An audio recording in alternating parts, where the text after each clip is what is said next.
everybody. Welcome to Weighing In with Andy Hamilton and David Mirikitani. I'm Andy Hamilton, coming to you from the National Wrestling Hall of Fame Dan Gable Museum in Waterloo, Iowa. Joined, as always, on the phone by my right-hand man, David Mirikitani, coming to you from St. Louis. David, awesome weekend of wrestling in Lincoln, Nebraska. Saw some unbelievable action, some incredible drama. Welcome back to the show. How are you doing today? I'm great, man. It was awesome being up there. Got a chance to visit with you. Actually got a chance to coach with my father, which is one of my great joys in life. See so many friends, and there's so many people out there that commented to me how they thought, this was some of the best wrestling they'd ever seen in their life. So I can't wait to sit down and talk about it with you.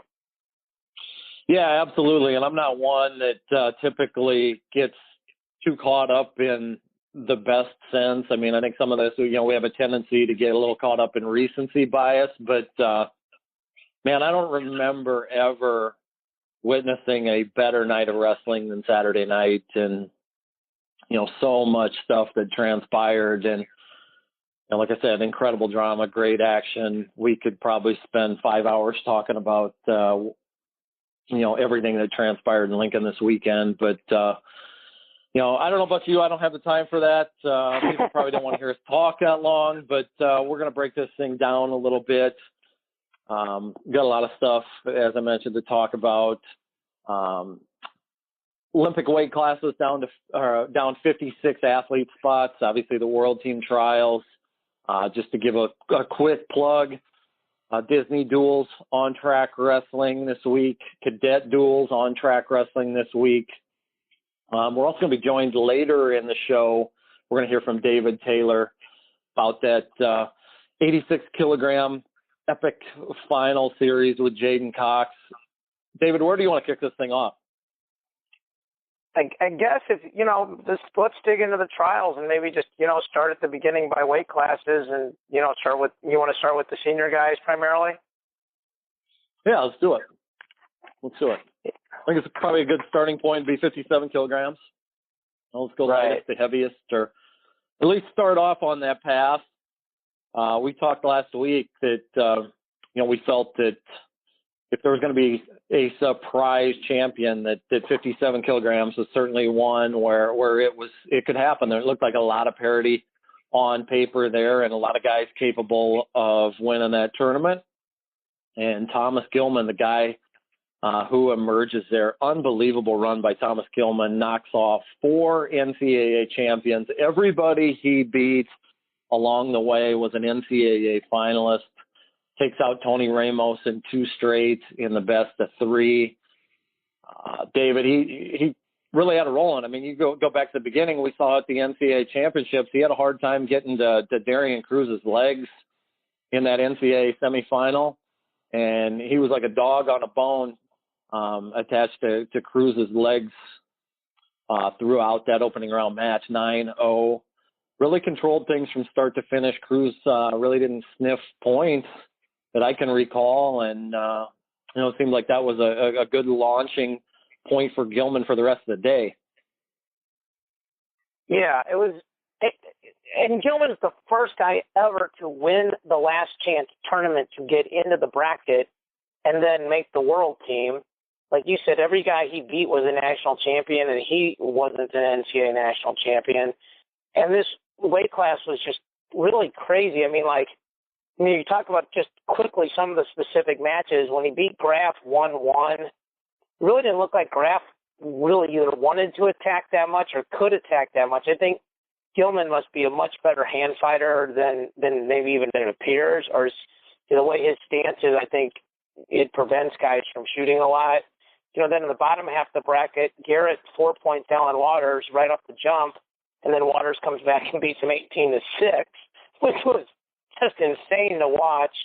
Then Gilman in the semis beats Megaludis 11-0, and he's never beaten him. And then in the finals, Gilman beats Tomasello, and there's that whole scene where the two corners are throwing the brick back and forth and screaming at each other, not even throwing it at the referees. And, I think I even mentioned to you last week that probably the best storyline would be if Gilman wrestled Ramos, and it happened.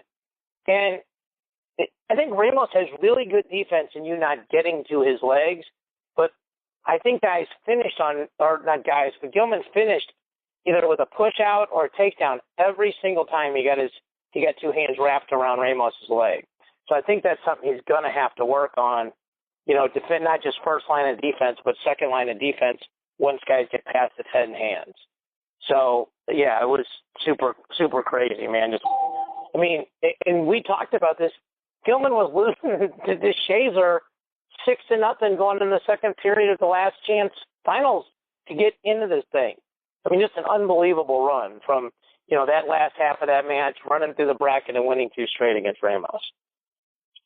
Absolutely. And then the one thing that it was interesting to me, if you go back to the World Cup, Tony Ramos has had a lot of matches with Hassan Rahimi in the past from Iran, and matches have been close. The one in the World Cup was not as close, and you saw Rahimi have a lot of success with underhooks and pushing, and Ramos even alluded to this afterward in the interview with Shane Sparks that is up on Track Wrestling. He talked about how the one thing that surprised him was the game plan that the Iowa staff came up with, which was to dig a lot of underhooks. He said, that's typically not something you see out of Gilman much, but it was really effective in that match to keep the pace in Gilman's favor, keep the match in Gilman's favor. I thought he did a really good job, and sort of in a lot of ways, just beat Ramos at his own game. Was just a little bit better at Ramos's game than Ramos, and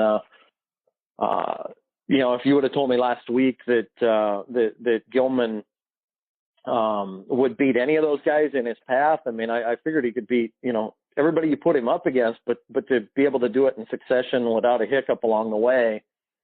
Asking a lot. Unbelievable debut at the World Team Trials for him. And now they've got a couple months to shore up some of maybe the holes in his game. Ramos talked about, the ankle lace defense, where he was able to lock some stuff up there. And Ramos, or Gilman, is going to face some guys that are certainly a lot better at turning people on top than what Ramos is. A lot more proficient in those positions. But, they got some time now. And we saw a guy that, for whatever reason was letting it fly a lot more. And I think, part of that is due to just the freestyle rule set and environment, that we tend to see that a little bit more. But, man, Gilman was on point this weekend.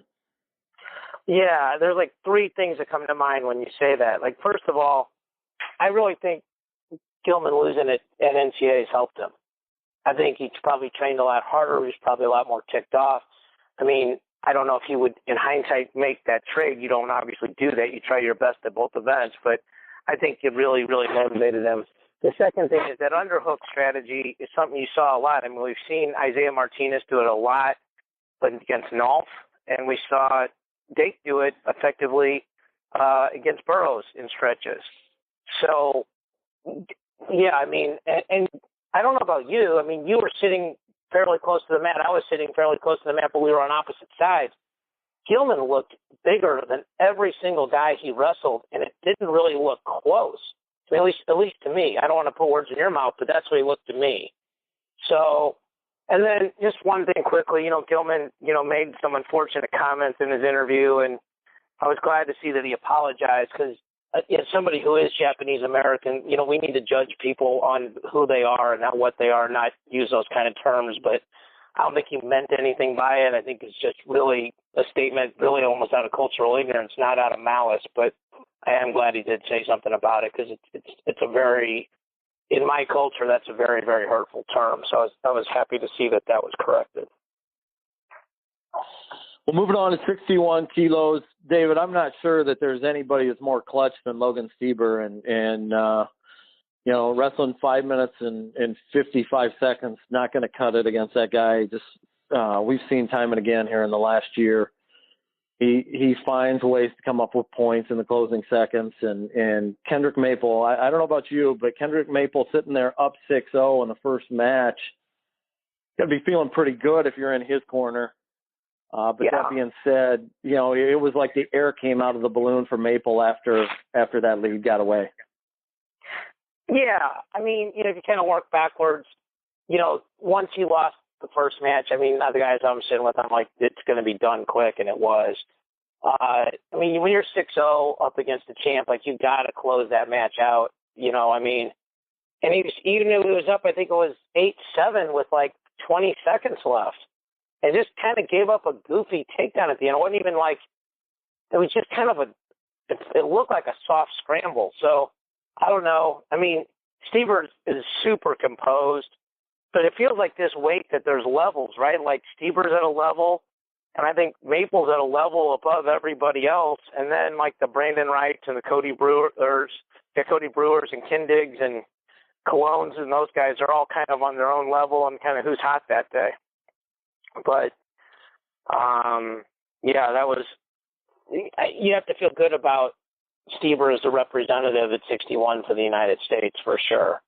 So, and for those people that, you know, didn't watch it or whatever else, there was it was almost comical. Brandon Wright got sick on the mat in the first round, and it took 6 guys with towels to clean up the mat for about 15 minutes. So, just more trauma at that weight class. But Stieber looks like not only the guy to beat in the United States, but looks like he's ready really to defend his title. And when, you know, you guys interviewed him, he said, he's like, you know, it took me a while to adjust, and I made the adjustment, and he didn't say these words, but, you know, the second match was a lot easier. So he's an impressive kid. Any other takeaways from it? 61 kilos for you? Maple's go-behinds in that first of the 2 out of 3 were absolutely clinical. They were unbelievable. I mean, if people want to teach go-behinds, you know, that guy was unbelievable. So, yeah, I mean, yeah, you know, and I think Stieber's one of our better guys on top. Like, you can see that even though he didn't score, he almost scored on Maple a bunch, and that's really going to benefit him overseas as well. Moving ahead to 65 kilos, the Penn State versus Penn State showdown in the finals. Well, first of all, let's back it up. Jordan Oliver, we find out last week it's announced that he was tested positive for a banned substance at the Open, and a stimulant is what the USA Wrestling release said, and forced to sit out. He will, it sounds like, file an appeal here to potentially get back and get a special wrestle off, but that changed the bracket around, obviously. You know, Frank Molinaro gets elevated to the best of 3 championship series. So Zane Rutherford, the number 1 seed in the challenge tournament, he comes through there. You know, we talked a little bit about this last week.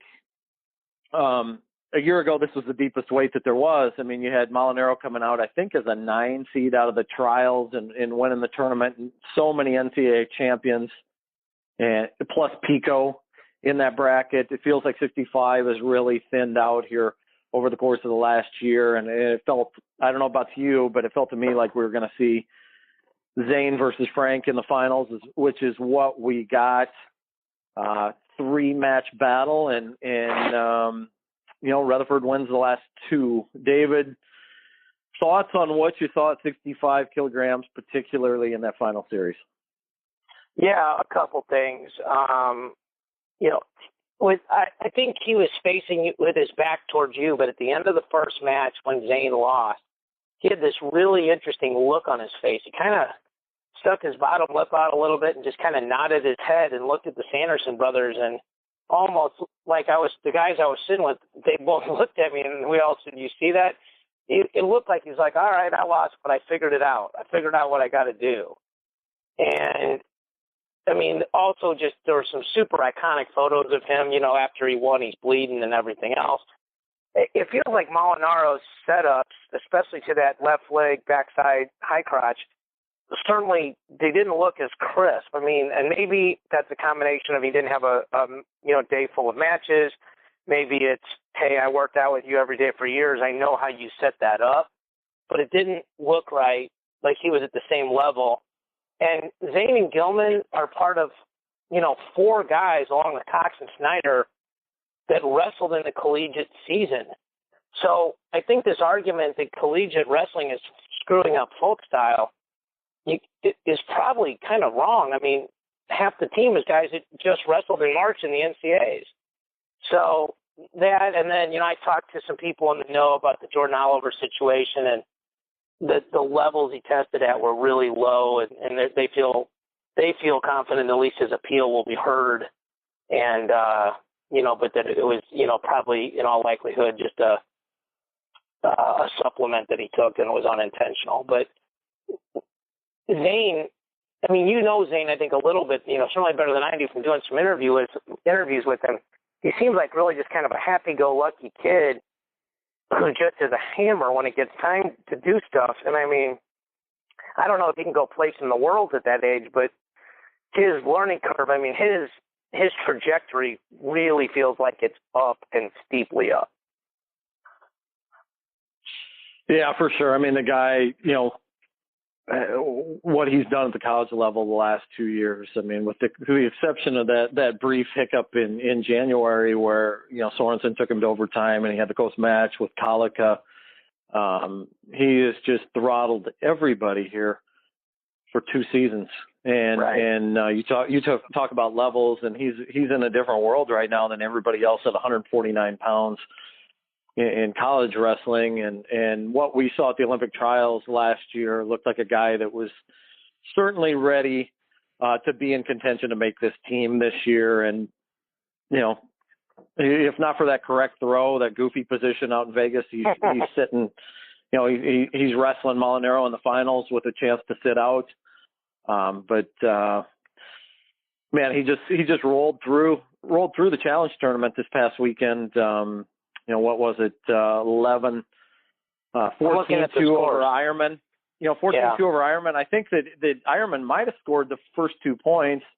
He did. And then it was Zane 14-2, Zane 11-0 over Dardane, Zane 10-0 over Futrell. So 35 consecutive points to finish the challenge tournament. And then, as you mentioned, the performance to come back and win 2 straight in the final series there. So moving ahead to 70 kilos, and James Green, we saw him debut on the world scene here 2 years ago when he won the bronze medal out in Vegas. It might have been a little bit of a surprise then to see him step out of college after never winning an NCAA championship and making that run to world bronze a few months later. It looks to me like he's even on a different level than he was a couple years ago. I mean, agreed. Yeah. I don't know about you, but man, I don't know that there's anybody in our country that's more fun to watch when he just explodes through something and attacks the legs that he does the way he does, because he's lightning fast. He's found a way to really. What we saw earlier in Burroughs' career from 2011 when he wins the world title, he's out there basically, just going takedowns with people. And then 2012, he's getting a better handle on the out of bounds and a little bit more on the mat. 2013, 14, we're seeing him add different things to his game. And I think we're seeing that with Green too. That he's slowly evolving year after year, adding a little bit more to his arsenal. I completely agree with that. I think that's exactly right. And it feels like you talked about levels. I feel like he's on a level. Jimmy Kennedy moved up and was the 1 seed. I mean, Nolf gave him a good go, but it kind of feels like Nolf's on that, Kennedy's on that level too. And then Kolchitsky and Nolf and Pammy and those guys are kind of on a 3rd level. And I think, again, if you're the United States, James Green's probably the guy you want going to the World Championships. I mean, obviously wrestling's a cool sport because, some panel or some committee doesn't pick guys, you get it done on the mat. But, I mean, Green's super fun to watch, like you said. And, I mean, he's probably, we had Snyder on a couple months ago on Match Chat, and, I mean, he said just how brutal it is wrestling with him and JB on a daily basis. And I would imagine that there's probably some guys who are getting put on posters in practice on a weekly basis wrestling with those guys for sure. Any other takes from 70 kilos? Not really. James Green really impressed me. He really wrestled, I thought, like a veteran. Just real calm, executed his game plan. I saw Snyder afterwards. He's like, Green didn't give us anything to worry about his preparation, his weight cut, everything. And he goes, from the first time, he goes, we told him to attack right away on the whistle in the second match. And he gets that quick takedown. He's like, I think this is him talking, because I think he's really ready to make a big impact, at the Worlds. So. Well, let's skip over 74 and 86. We'll certainly come back to them. We're not going to ignore those weights. Yeah, they weren't important. Let's just skip them. Yeah.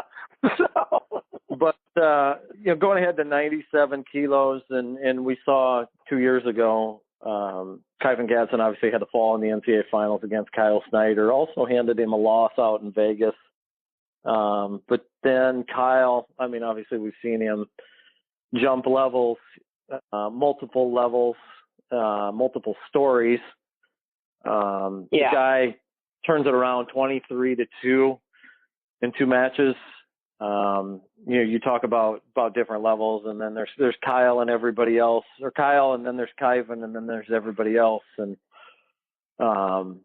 just a tremendous statement by Kyle Snyder, and certainly feels like it's going to be a while before somebody at that weight class in the United States steps up and challenges him. Yeah, right. And and you said it exactly right. Like, I'm looking at Gadsden's scores, 12-1, 4-0, 10-0. So, he's really the cream of the rest of the crop. Kilgore retired after this weekend. He's going to go coach at Ryder. So it feels like this weight, we don't have as much depth. And, if we get a chance to talk about these possible new weight classes that they might add to go to 10, I think Gadsden's a guy that might go down to that 90 kilo class.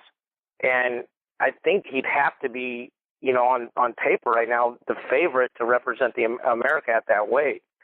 So, watching the duel or watching the tournament there and watching how Snyder wrestled and just talking about how, I saw a quote from him. He's not happy that he didn't win 10-0, 10-0, that he gave up 2 points. And, that work ethic is what a champion has to have. But I think that guy really lives his life that way. He was also just super accessible to fans. I saw multiple people walk up to him when he was sitting in the stands on Saturday just watching the mini tournament. And, people walking right up, taking pictures with him.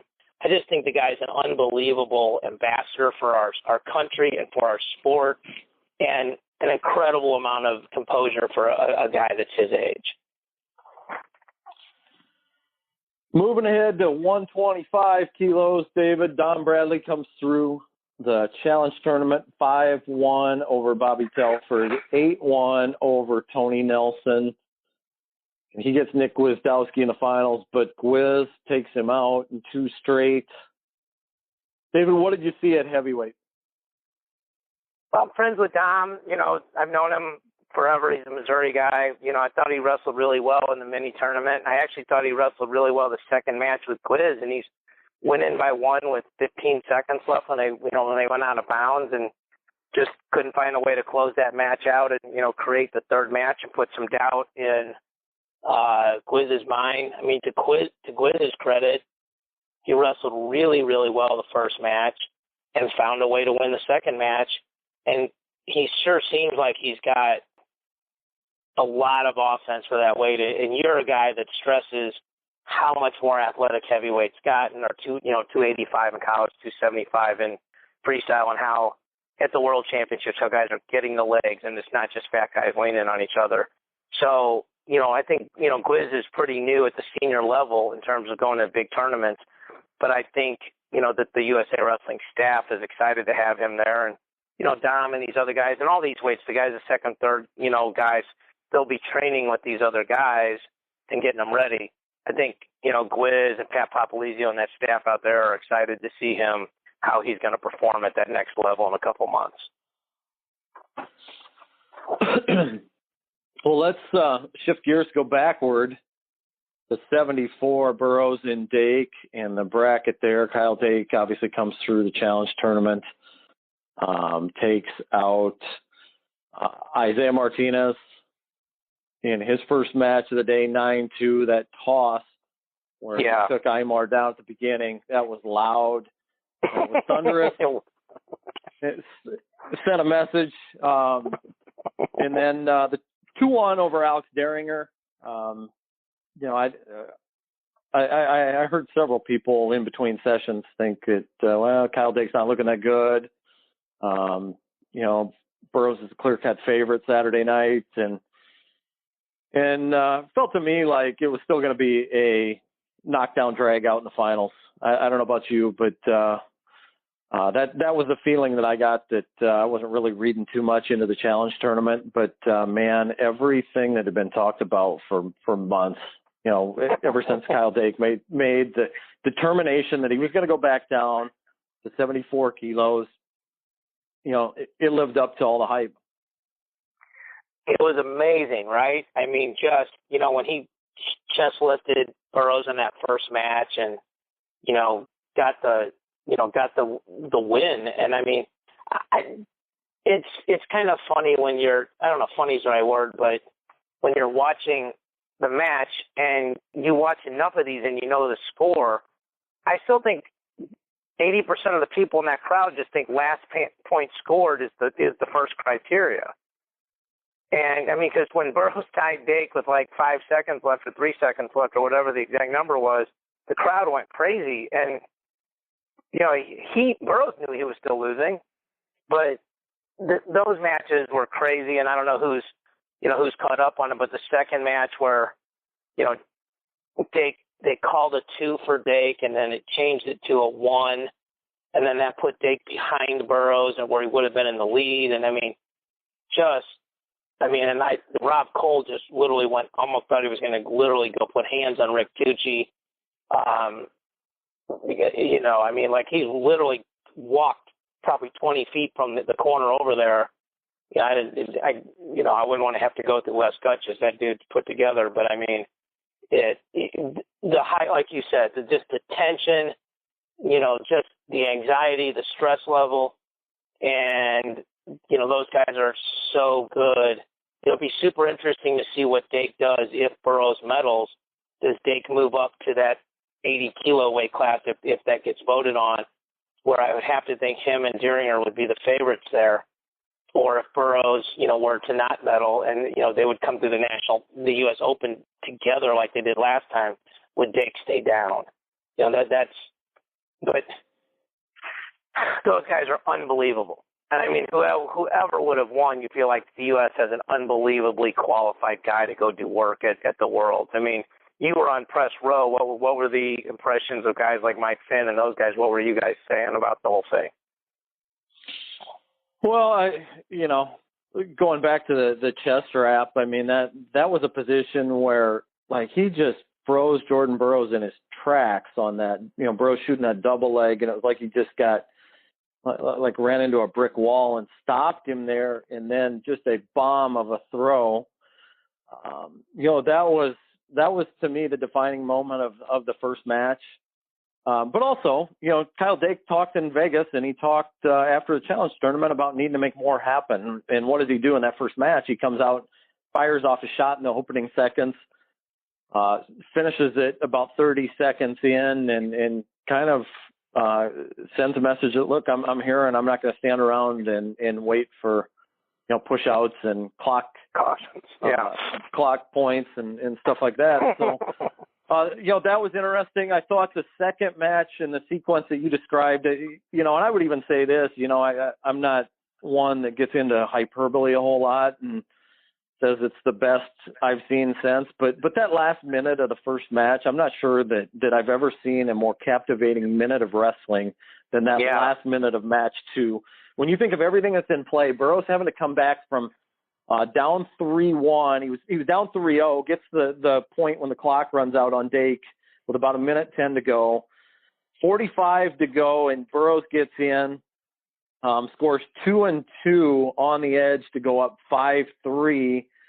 Dake fires back, gets in on a leg, drives him out, momentarily called to, reviewed, a no-brainer challenge for Burroughs at that point, because you're either down 5-5 on criteria or you lose the challenge, you're down 6-5. Either way, you still have to score a point. You win the challenge as he did. He's up 5-4. But the last 10 seconds, the last 10 seconds were incredible. You know, Dake somehow gets to a leg. Burroughs gets, you know, into a scramble position, grabs onto a leg, and you know, Dake's so good in that crotch lift position, and Burroughs did such a heck of a job to keep from getting tipped there, because I thought for certain he was getting tipped there. Yeah, and, whenever your rear end's above your head, you're in trouble, right? Yeah. Yep. And, you know, Kyle Dake being so good in that position and having already won the first match, and you sit there and you wonder, like, you know, if Dake wins this thing, what happens to Jordan Burroughs at this point? You know, losing 2 straight on his home mat. You know, he hadn't lost on American soil in 9 years. You got to go back to Steve Brown from Central Michigan back in 2010 in a match that Jordan Burroughs got injured, injury default, blew out his knee. Yeah, that's right. Yeah. That's the last time he'd lost on American soil prior to that first bout. But Burroughs finds a way to get it done. In bout 2, the place went absolutely bananas. And, you know, then Burroughs comes out, takes control of the third bout with the takedown and turn early on. And it just seemed to me like, you know, Dake kind of hit a wall in that third match. You know, I don't know if it was, you know, if having to wrestle those 2 hard matches earlier in the day with Aymar and Deringer, if that took something out of him, or what the deal was. But he just didn't seem to have the same kind of pop that he had earlier in the day. I don't. Yeah, I mean, you're in a weird position as a coach, right? Like when you're in Damian Hahn and Rob Cole's position, like when you fight that hard for that, you have to fight for your guy. But yeah, like you know, then like your kid looks over and is like, man, you know, that maybe they don't believe in me. Like I got to fight in this. It's like it's so crazy. And like you said, I mean, Dake wins the first match and has him on the ropes in the second. And, you know, Burroughs just keeps chipping away. And what's interesting is Burroughs doesn't score on his double leg very much anymore at all. I mean, I think on his double leg shots, he lost points this weekend, you know. He lost 4 on that chest wrap. So, I mean, he's had to diversify his offense. I mean, he's commented he's the most scouted guy in the world, and it's probably true in terms of opponents and in terms of if you want to teach how to, you know, score from open, he's as good in the world as there is. Those guys are such unbelievable athletes and competitors and champions. It's crazy. Did you feel like the change from 2 to 1? Did you feel like it was the right call? Yeah, from where I sat, I thought it should have been 1. Personally, that was my opinion. You know, I would like to hear the opinion of others, but you know, most of the people I talked to felt like it should have been 1. How about yourself?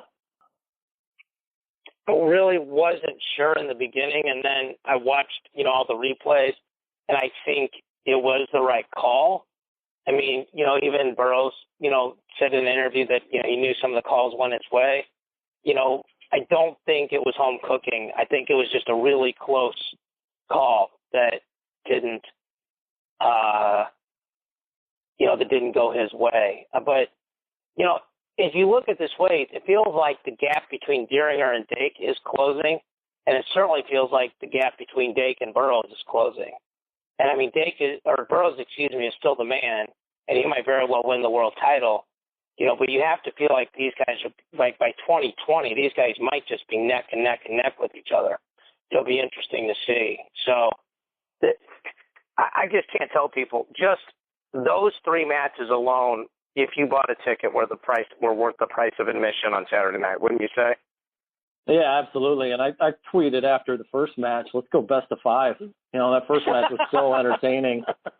You know, I'm not sure either guy had it left in the tank to go 2 more, but boy, that was a lot of fun. I would like to see more of that in the future, and you know, I'm not sure we will, you know, because of the points that you made about the weight classes changing, but we'll see. We'll see what those look like. But the other point that you made about Burroughs and the double leg is interesting and very valid.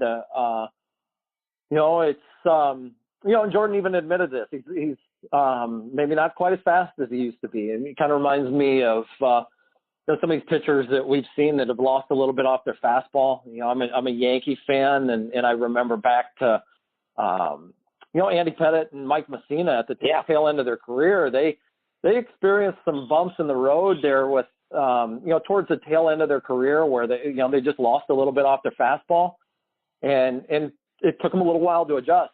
And then they started realizing, there are other ways to get hitters out. But I know your point is well taken, for sure. Yeah. Yeah. Yep. I know they were exceptional in that after they had evolved a little bit and gotten accustomed to pitching a little bit different way. Yeah, not to talk about baseball for half an hour, but a guy like Greg Maddux, who at one point probably hit 90 and then never did. But he could hit the rear end of a gnat when he wanted to. So they figure other ways out, and that's what Burroughs is doing. I still think he's got that double in him, but like you said, it might be a quarter of a second slower. And I think, if you're most coaches, if you're most athletes, you go, okay, I'm not going to let you beat me with your best move. If you beat me with your third best move, hats off to you. Otherwise, I'm not going to let you just kill me with your best move and, what you do without even thinking. So I think that's what's happening. I'll tell you this, when Kyle Dake wants to go, when he wants to attack, he is awfully freaking dangerous, man. That guy can get the legs like nobody's business when he wants to. So, it's not a big, limb to climb out on, but I think eventually that guy's going to be a world medalist for sure. Well, and the other thing, hats off to Burroughs too for coming from behind on that guy. Yes. And especially a 3-point lead against Kyle Dake with 70 seconds to go. That's a 3-point deficit against Dake with 70 seconds to go is a death sentence for most people. And for Burroughs to overcome that was incredible. Yeah, for sure. I can't stress enough, and hopefully at the end we can talk a little bit about the job Lincoln did and about the World Team Trials in general. But so I'll save my soliloquy for that. But yeah, Burroughs impressive. He came back and came from behind in all 3 matches. One of them he tied and lost criteria, and the other ones. Well, actually, the second match, third match, he jumped out to that lead. But yeah, he was unbelievable for sure. Well, let's move on to 86 kilos. We've been talking for weeks about Jaden Cox, David Taylor. And certainly David Taylor had to do some work to get there, but man, and he actually, that match in the challenge tournament against Nick Heflin, that thing got a little crazy there for a while. Yeah, let's not brush over David that. Taylor. Yeah. What did David Taylor have to come back from? Like 9-3 down, I think, after he lost a challenge? If I'm not mistaken. I thought it was 6-0 at one point too. Yeah, like 6-0 and 9-3. He got chest wrapped just like Burroughs did. Heflin just deadlifted him over his head. I think one of the referees actually gave 5 on that. That's how high he threw him. So Heflin is a gigantic guy. He'd be another guy that would move up to that probably next weight class if they have it. But yeah, you start with, Downey not getting scored on until Taylor scored 10 on him.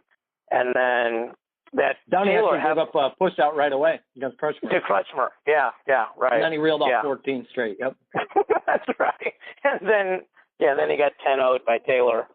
And the Taylor-Heflin match was super entertaining. Heflin went to that chest wrap one too many times and gave up 4 the other way, and that really changed the whole match. Otherwise, like I was telling some guys, I'm like, oh my God. The guy's like, I think we're going to see Heflin against Cox, which actually would be interesting in a weird way because it's the NCAA Finals rematch when Jaden was a freshman. So, yeah, that was a great match. And then the mini or the 2 out of 3, the final series was just absolutely epic. From your point of view, what did you see about all that? Well, I thought one of the most interesting things of the entire tournament, or one of the funniest things of the entire tournament, strangest, whatever you want to call it, Martinez and Dake were wrestling in the middle mat there. And I look up in the crowd to see where Mark Perry is, see if he's watching it, and he's like in row 2, and right next to him is Pat Downey. And then I'm like, God, he's got a match coming up here pretty soon. And I look up at the board, and Pat Downey's on deck on that mat.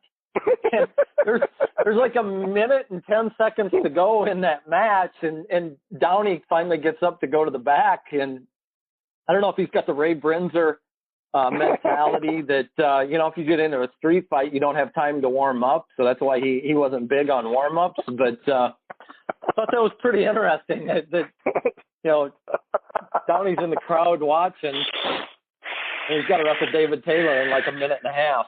So.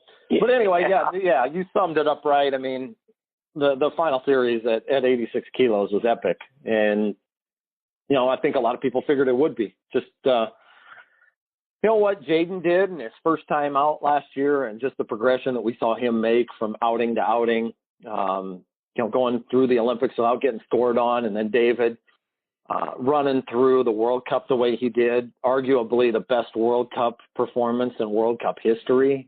Taking out 2 Olympic champions in one day, firing off shot after shot after shot. So it set the stage for one of the most anticipated freestyle matches that I can remember in recent years, on top of the Dake Burroughs series. And, and then for Taylor to come out and get match 1, 9-3, for Jaden to come back from that and make adjustments that he made, it was pretty impressive. The adjustments that he made from one match to the next to slow David down a little bit. But just your perspective, David, what did you see that transpired from match 1 to 2 that put Cox back in it to get a third match? I got to be honest with you. I thought David Taylor would have a really hard time just finishing on Cox, just plain finishing on him. And Cox did get out of several attacks, but Taylor finished really efficiently in the first match. In that one, he flared double the amount of bounds and put him down hard. I think the adjustments that Cox made, I have to talk to Ironman specifically to ask him, but it really looked like in the second match, and completely so, and we'll touch base on the third match, so I won't steal the ending, but that they did a much better job of controlling Taylor's lead hand. And if you've ever coached at any sort of high level, if you control a guy's lead hand effectively, it really screws a guy up. And they did that, and then I think Jaden added a lot more misdirection in his second match, where he was primarily just circling one direction in space. And in the first match, and in the second match, he did a lot more redirects, and where he was close enough that if Taylor misstepped, that he could get to a leg. But, we talk about, certain guys having the clutch gene. Certainly Jordan Burroughs had the clutch gene. Jaden Cox, he actually overall got outscored. It's like these 3 matches, like sets in tennis. You can win 7-6, 6-0 or 0-6 and then 7-6 and actually lose more games and win the match. He lost on points, but the second match was really a tactical match. And so then the third match is just sort of that match is legendary, right? All the stuff that happened, there's just, people are not going to forget that match for a long time. So, you're probably better at remembering the actual sequence of events. So for people that haven't seen it, maybe kind of walk them through it so, we can kind of put a bow on it. Yeah, so Jaden was up 1-0, and then he finished right before the end of the period, right before the break. He got in on a single, and he had a really unique, Russian type finish. Where he kind of dove under the leg and didn't get the takedown, but he got exposure points there. So he takes a 3-0 lead going into the break. Taylor shoots right off the whistle after the break, right after the start, gets to Cox's right leg, and he's walking him out of bounds. And David went to finish right as Jaden went into the splits.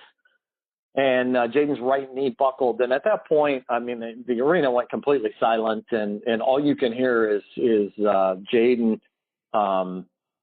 basically, crying in pain at that point.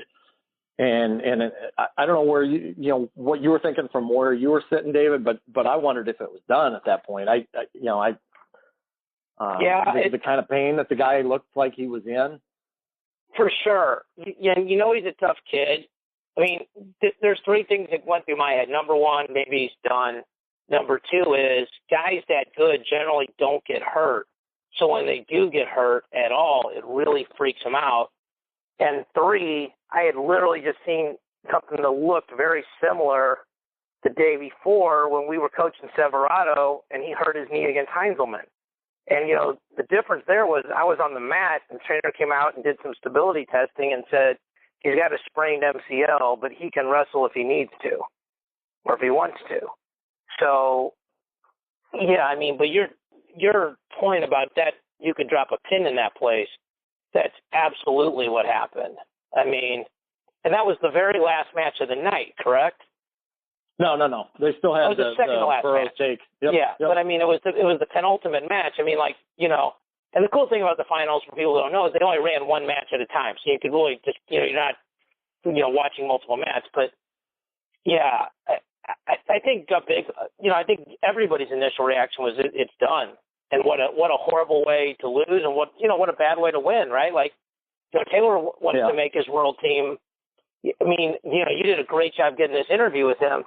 He wants to win the right way. The guy's never backed down from competition against anybody. He's built himself up into a beast. I mean, I got to watch him and Kyle Snyder spar, play role. He's gotten himself. I mean, he's so much bigger than when he was a 103 pound as a freshman. It's like you don't even think it's the same guy. I mean, the facial hair, the body, the whole thing. But yeah, and then I mean, I guess sort of the controversy after this is Cox keeps wrestling or continues wrestling, but he doesn't really fire off a lot of attacks.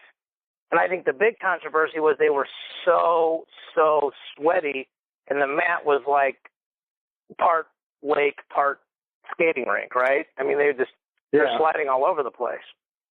Yeah, I mean, at that one point, Jaden is literally hydroplaning backward on his knees. Yeah, and not on purpose. I mean, I mean, just and why the match was not stopped to clean up the sweat is beyond me. I don't understand that. I mean, you got a world team spot on the line. You got two guys ranked in the top 6 in the world, and they're out there trying to compete on a hockey rink, basically.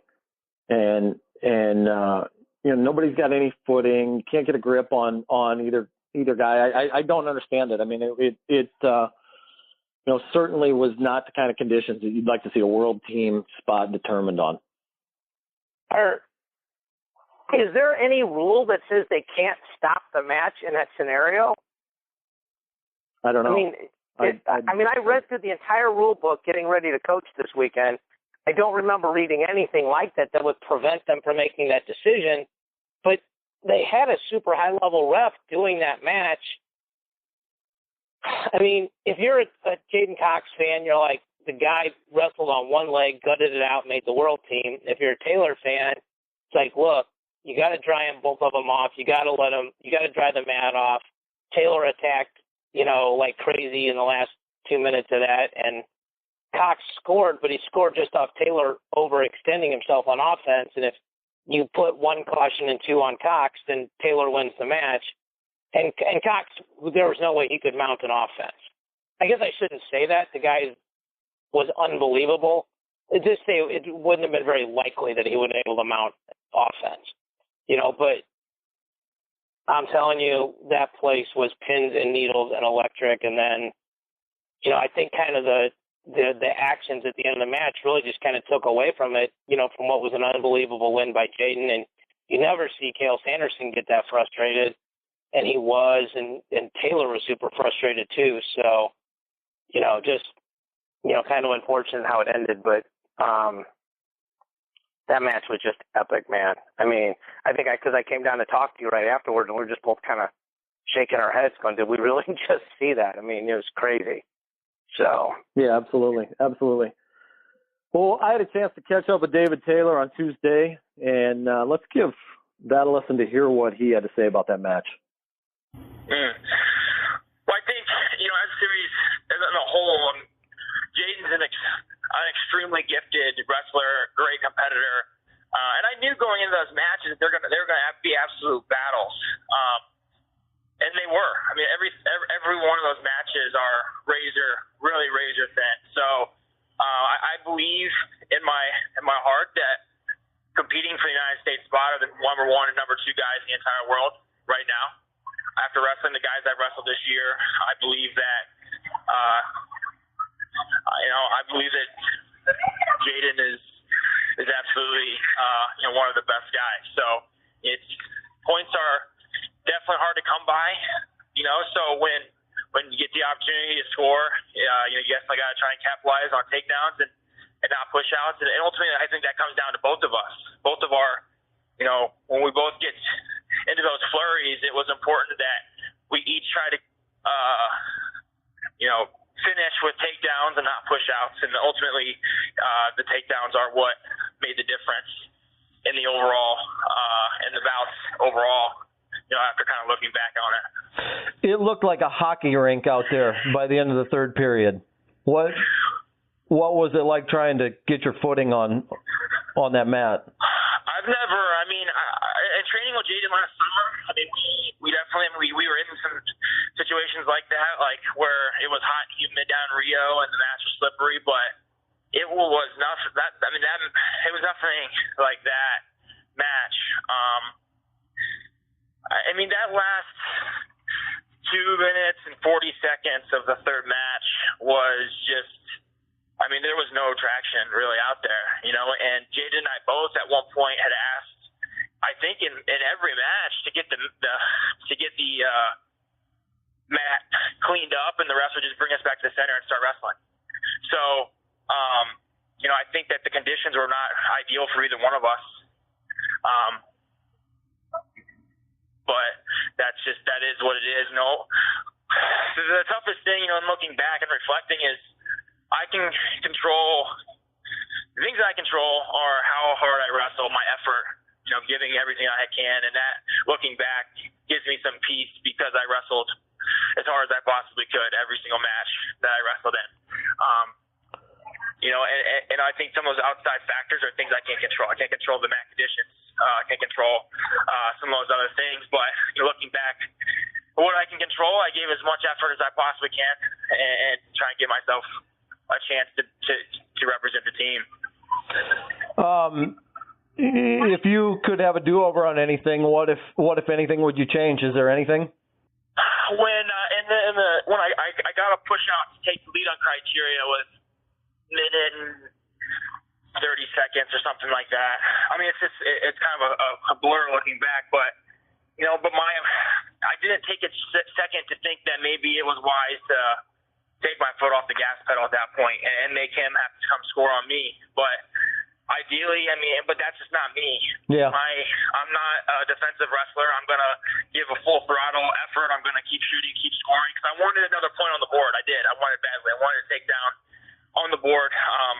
I wanted to earn that passivity call, and that was, we're taught to control the center of the mat, pressure our opponent to the edge, shoot them off the mat, try and snap them back in, and that's what I continue to do repetitively, trying to earn that passivity call, and I feel like I was deserving of it, but I didn't get it.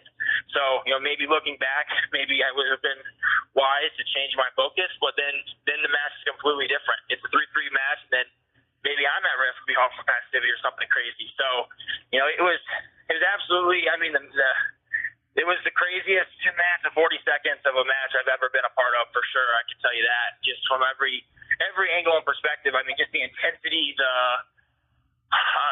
obviously what we were fighting for to represent.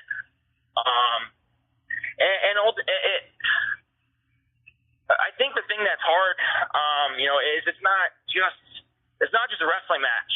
Winning or losing that match is not just a wrestling match. It doesn't it's like, okay, maybe it goes on and there's a next thing tomorrow, but that match is it's a life-changing event for both of us.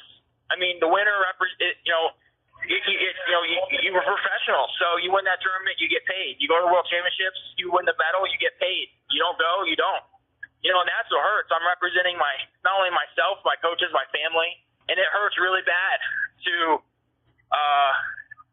have won that match. So it's really painful, and but there's not much looking back that is going to change about it. So I've had a great season. I've had a lot of progress with this new weight class, and I'm definitely putting myself in position to fulfill my goals. So it's just a matter of continuing through this quad with the right mindset and continue to make progress towards what I want. Ultimately, that's to be world Olympic champion. I think a lot of people were wondering whether he was even going to continue. Did that change anything for you? Well, I think when after when I went over to the coach's corner, I think my first instinct to that the match was going to be over. But then I it's like, well, I knew that he was going to continue wrestling because there's no reason for him not to continue wrestling. There's no reason for him to not continue wrestling with that short period of time left. And really, I don't. Jaden is again, like I have nothing but respect for Jaden, and we're both great competitors. And like I said earlier, I mean, those points are hard to come by for either one of us. They weren't scored in bunches. It's hard. It's just very tactical and difficult to score on. So, and coming back in, I came out, I fired a shot right off the whistle, and at that point, I mean, I spent a lot of time trying to grab him and trying to work again, earn that passivity call, maybe working harder to probably earn the passivity call than maybe score a takedown. But again, just pressure under the edge and think, I kept trying to shoot him off, and he kept being able to get back in bounds, and then I get him back to the other edge, and it just was kind of just that time just continued going, and then he was able to create some scrambles on the edges where he actually got in a reshot on me and ended up getting a push out. And then the second one, when he cut back in, I baseball slid out of bounds, and that's just I don't know what I don't know, I can't really explain those circumstances beyond just I was just trying to get after it. I was trying to get a point on the board. But I don't think that his injury affected, my perspective. I was still going out there and trying to create action, and that's something I'll never change that. I'm always going to try and go out and create action and try and score points. And he was doing what he thought he needed to do to win the match, and I was doing what I believed I needed to do to win the match, and I didn't win. What's running through your head when the match is over? I mean, obviously things are pretty hot at that point. Well, I think like I said earlier, I think, if you think about college match, win or lose, right? Well, that's just, you're in college, you're a kid, it's not a big a deal. I mean, at this point in level, all year I've been traveling around the world, sacrificing, being away from my family, being away from my wife, to try and put myself in the best shape, to try and put myself in the best, be prepared as possible to advance and try and win a world championship. So for the way the match ended and the way that period was, in my perspective, is just really painful and hurtful to me. And that's just honest. I mean, that's transparency. That's just how I feel. So yeah, I mean, I wrestled a lot of emotion. I mean, I wrestled emotion when I win. And I mean, I've lost a lot in my life, and it's not like it's not the loss that made me upset. It was just the way how I felt that last 2 minutes and 40 seconds went, and that just was. It's hard it makes my head hurt when I think about it. So that's just, but I can learn from it moving forward. I can make adjustments. Obviously that's something I have to figure out, how to score when mats are super slippery, and I'm constantly pushing my opponent to the edge, and I got to figure out how to score there. And I will. I believe that. So I have great coaches, and they'll help me overcome, whatever I need to overcome to score in those situations. Well, David Mirikitani, the weekend in Lincoln as a whole, I thought was tremendous. I mean, we had 4,600 people in the stands for the Saturday night's finals, which we've talked about this in the past on this show. The higher you go on the ladder, the smaller the following gets, and that's weird and strange. And we could talk for hours about that and why it is the way it is. But from a world team trial standpoint, 4,600 is a pretty good crowd. I mean, we go into Council Bluffs in past years, and there's been a couple thousand. The past two up in Madison, I think, have been right around 2,500 would be my guess. And, I thought the following in Lincoln, they showed up. The Nebraska fans were there. Thomas Gilman, growing up just across the river in Council Bluffs, Iowa, he had a huge following there. The crowd was tremendous. The arena was great. The setup was great. I thought just the environment as a whole, I thought it was one of the more memorable World Team Trials that we've been to, just in terms of environment. And then you throw in the incredible wrestling action, the drama, and all that stuff. One of the probably the best World Team Trials that I've ever been to. What made it such a great weekend from your standpoint? I think Lincoln had a lot to do with it. I think they, when we had Mark Manning on a couple of weeks ago, he talked about the Haymarket area and how, convenient everything was. Just the people that were friendly. If you would go to the wrong parking lot, they tell you where to go. The people working inside, the volunteers were amazing. I mean, just so many of the people running the tournament, the arena, there wasn't a bad seat in the place.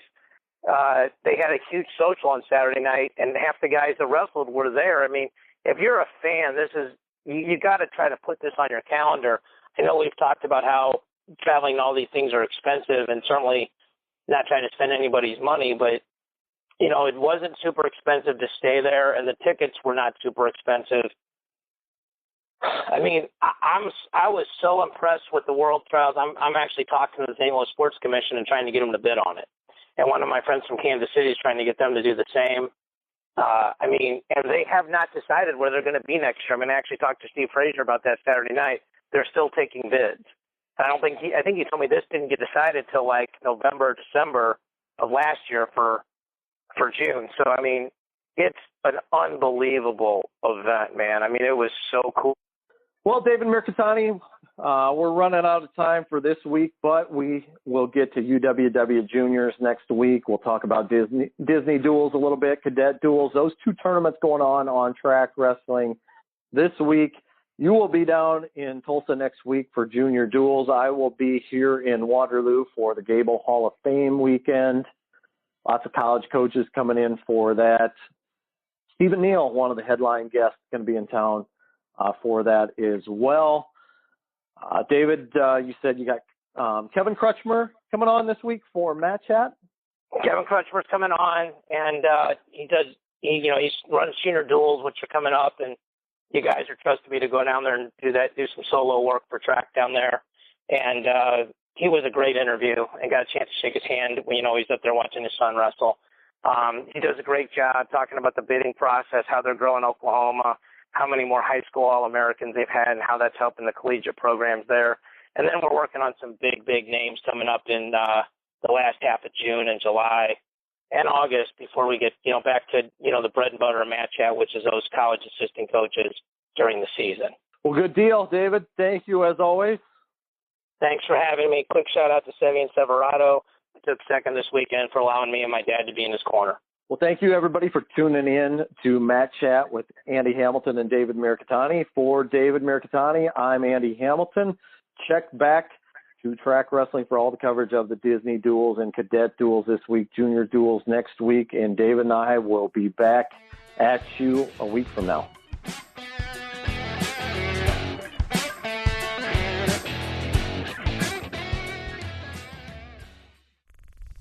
Show is part of the Mat Talk Podcast Network. For more wrestling podcasts, head over to MatTalkOnline.com.